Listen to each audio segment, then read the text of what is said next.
I'm sitting now with a Premier League legend, but a different sort of legend, Howard Webb. It's a real pleasure to be alongside you. Last season, I had the opportunity to talk to John Brooks, who's very much an active Premier League official right now. You have stepped away from officiating on the pitch. It's been 10 years. It's been a long time. You look exactly the same. Take that as you will. What are you doing right now? What is your role for those who are unaware? Oh, thanks, Adam. I feel pretty surprised and privileged to be called a Premier League legend, but thank you anyway for that. Yeah, 10 years. I mean, how time flies.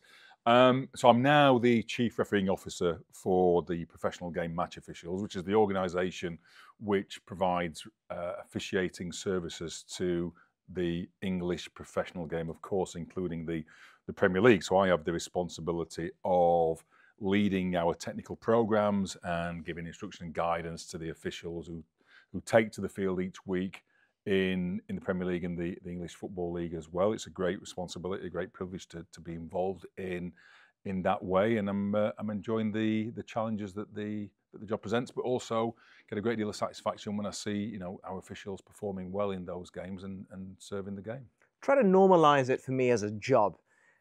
What do you actually do day to day? What does it entail? Do you have an office you go to? Do you check in, check out every day? I presume you have to go to certain matches every weekend or on weekdays when we've got midweek games.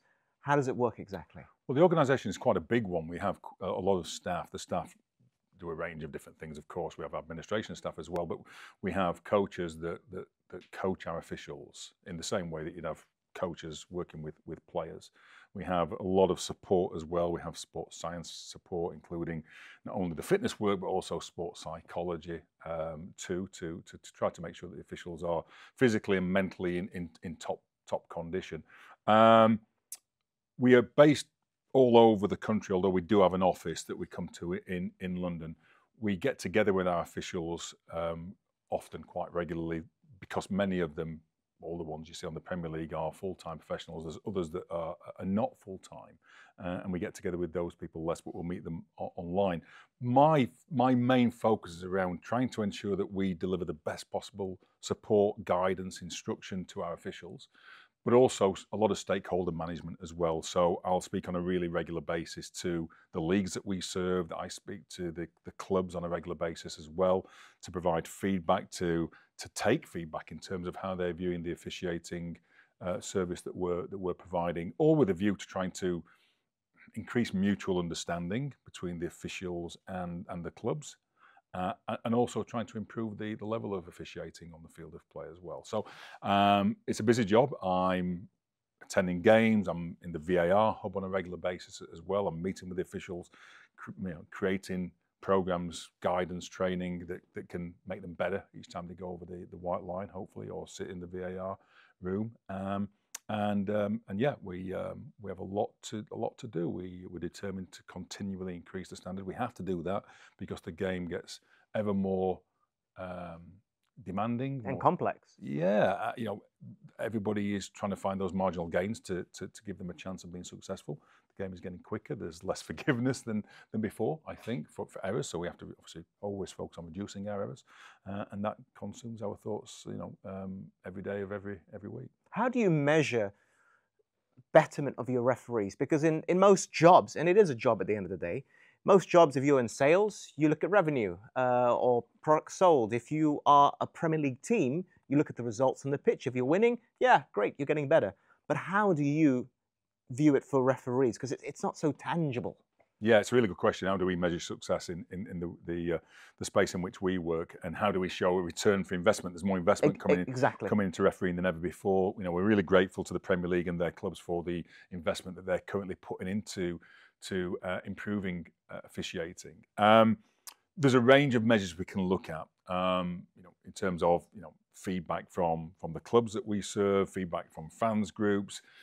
There are some tangibles though. So, for example, every single week in the Premier League, there is an independent key match incident panel who come together. That's a group of ex-players, managers that are trained in the laws of the game, that understand to a certain extent officiating, but come into that forum as people who've got vast knowledge of the game from a non-officiating point of view. They're not employed by us. They are independent to us. They look at every key incident. So the key incidents are normally the things that sit around goals, red cards, penalty kicks, the things that have an influence on the outcome of the game. And they will grade those decisions for accuracy on the field. And they'll also make an assessment of whether or not the VAR correctly intervened or correctly didn't intervene. And we track the results that come out of that panel each week and season against season. And of course, our ambition is always to try to reduce the errors, improve the percentage of accuracy that comes out of that panel, which we value the work of, because it gives us a real benchmark to say, are we getting better? There's other things as well. For example, how quick are we doing VAR checks? Yes. Are we reducing the delays to games? Are we getting better feedback from the clubs that we serve? How much noise is out there about officiating? Noise about officiating is often negative noise rather than positive noise. So the less that's being said, the better. There'll always be some noise because the game is played in shades of grey. No news is good news. Yeah, it is. It is normally, but I think it's impossible to avoid noise altogether. Because whichever way we go on certain decisions, there's going to be a reaction because it's one of those which splits opinion. So we have to be realistic about it. We have to understand that that's the world in which we work. But continually looking to reduce errors is a key thing. Improve accuracy in those big areas, those big decisions. And then at the same time as well, trying to have a positive influence in terms of the way that the player behaviour is managed from our side.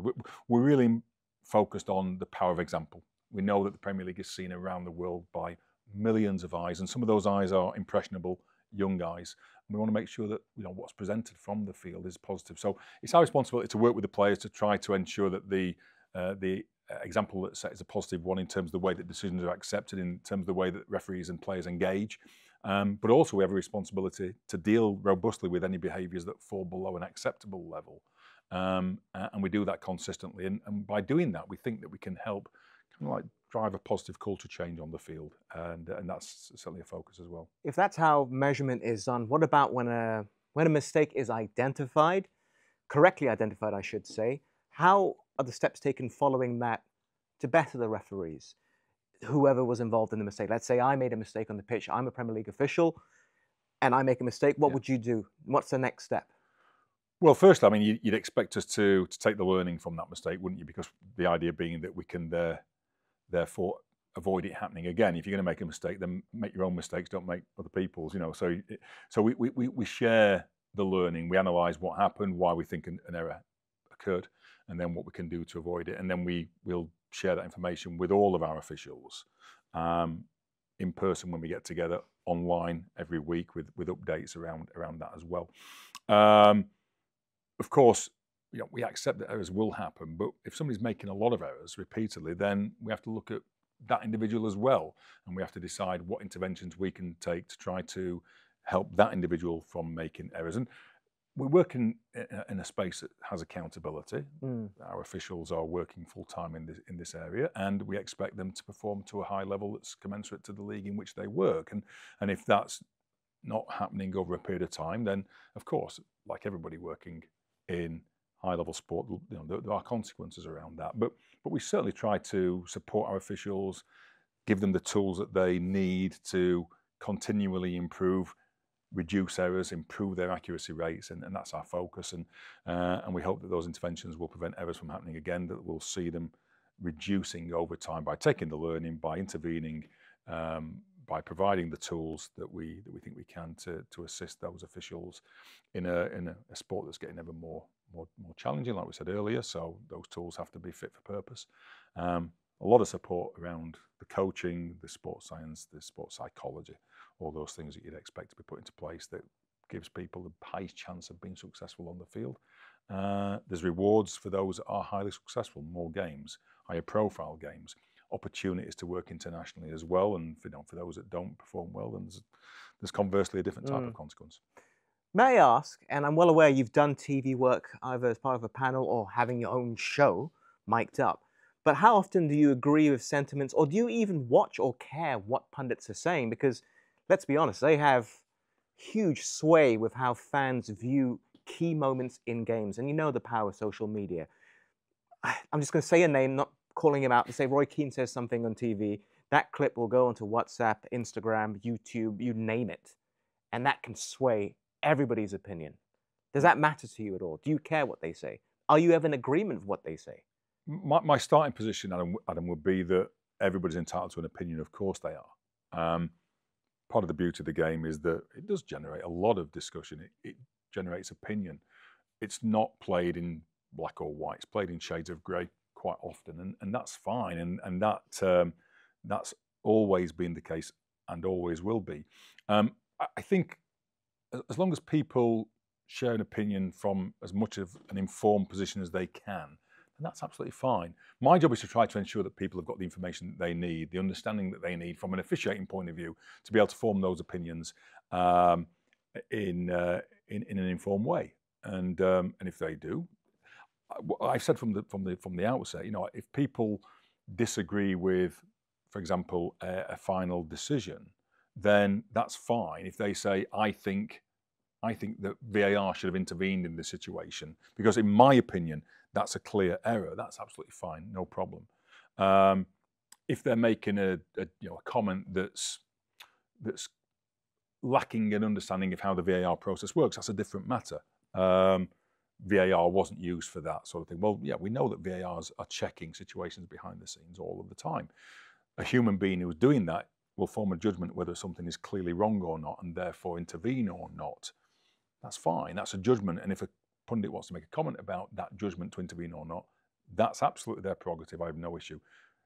But they need to know how the process works, I think, to make an informed judgment as to whether or not the VAR has erred or not.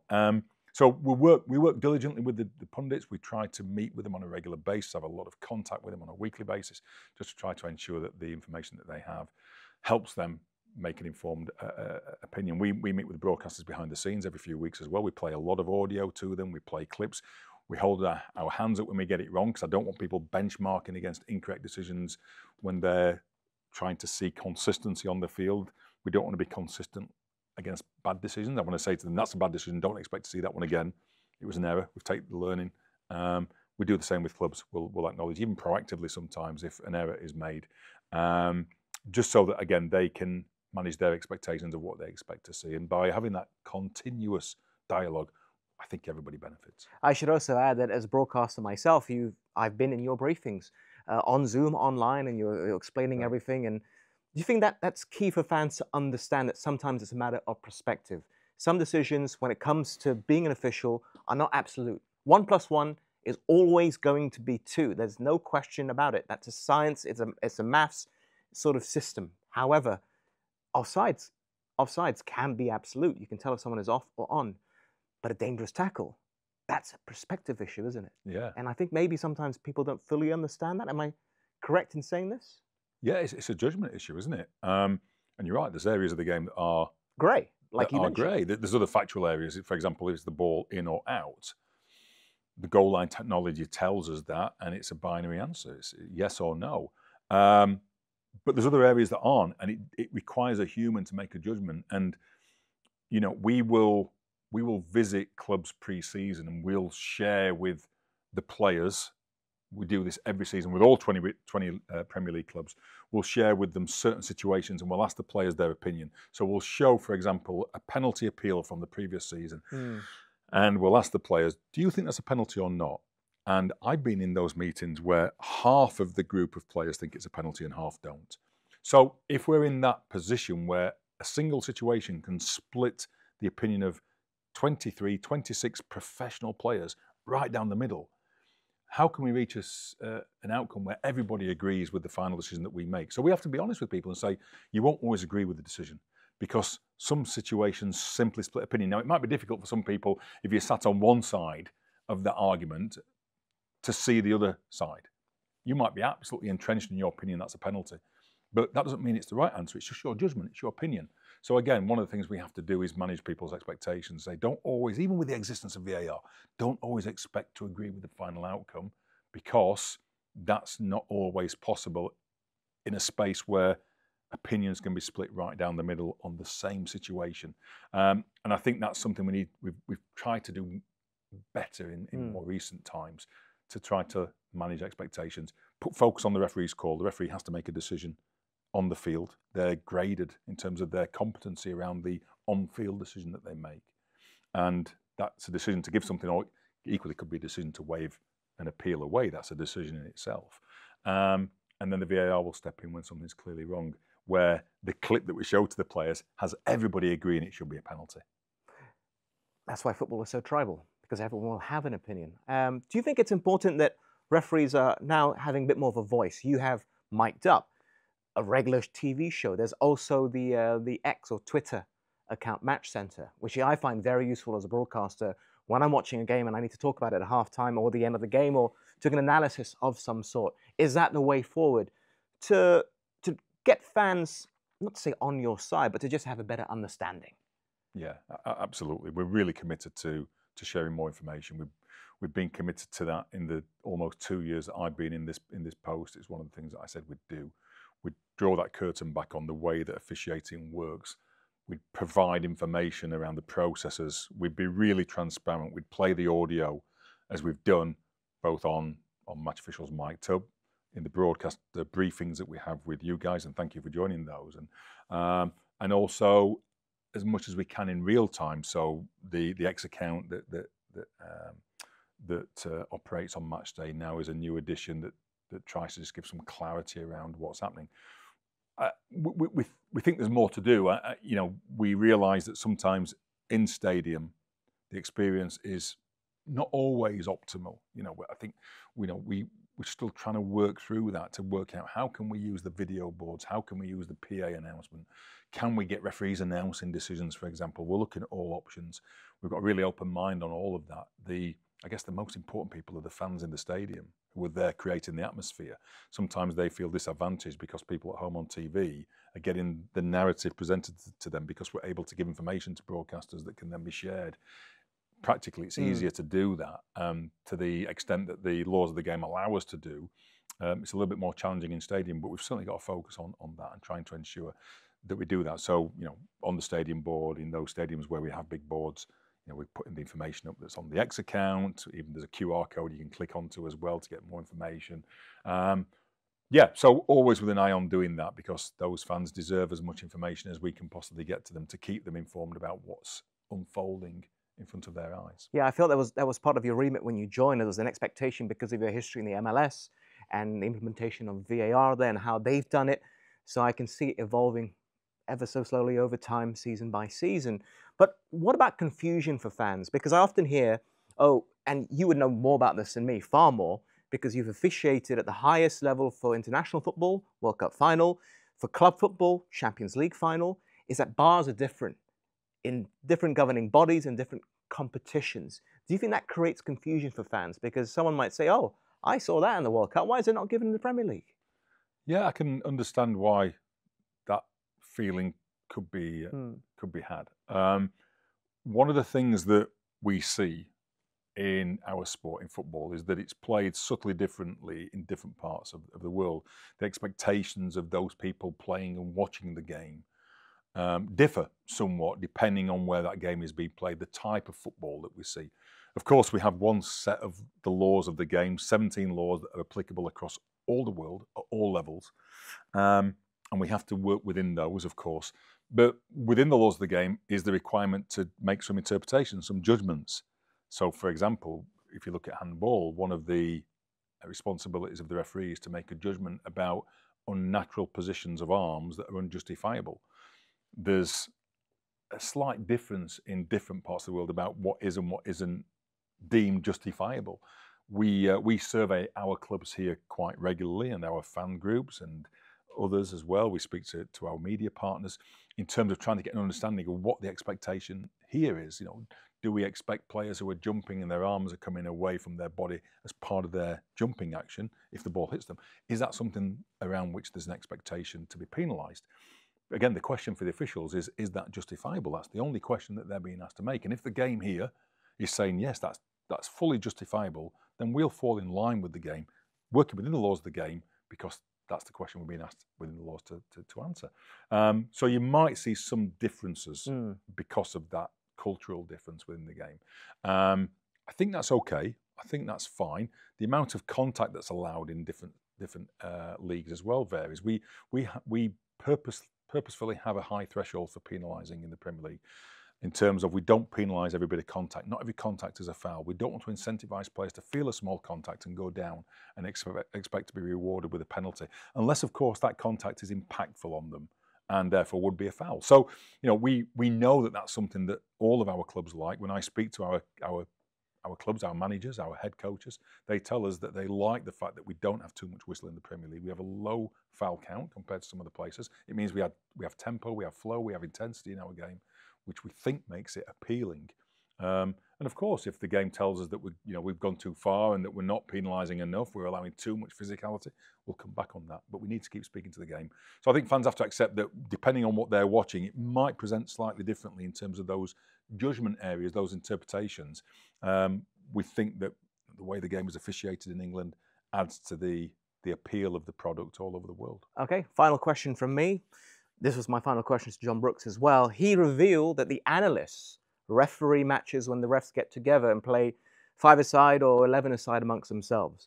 But he refused to reveal who the best player is amongst the referees. Can you reveal to me which referee has the best ability on the pitch? I can tell you it's not John Brooks. It's okay. Maybe that's why he didn't want to answer. Okay. That's probably why I didn't answer, isn't it? Well, all of them are kind of frustrated footballers to a certain extent. And I'm sure that if they see this back, they'll all be expecting their name to be mentioned. But I think probably the one I would say that I think it's got the most talent is probably Michael Oliver. Michael Oliver? Yeah. Okay, you heard it. He'll love that. He'll love hearing his name in that way. But yeah, he's a good footballer. Fantastic. Thank you very much, Howard. Really appreciate your time. You're welcome. Thanks, Adam. Cheers.